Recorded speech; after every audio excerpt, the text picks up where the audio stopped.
پاکستان میں 8 اکتوبر 2005 کو آنے والے قیامت خیز زلزلے کو آج 17 برس بیت گئے۔ وہیں 17 سال بعد آج ایک ایسا معجزہ ہوا جس نے سب کو حیران کر دیا۔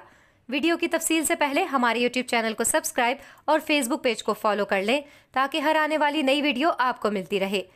8 اکتوبر 2005 کو پاکستان میں قیامت خیز زلزلے میں 7 سال کی عمر میں لاپتہ ہونے والی لڑکی 17 سال بعد اپنے گھر جہلم پہنچ گئی۔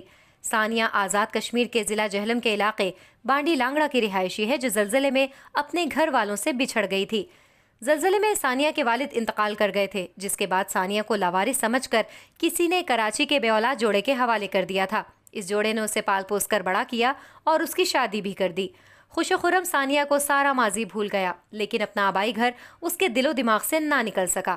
ثانیہ نے 17 سال بعد اپنے شوہر اور 3 بچوں کے ہمراہ اپنا گھر تلاش کیا، جس کے بعد ثانیہ کا بھائی اور باقی خاندان اسے دیکھ کر حیران رہ گئے۔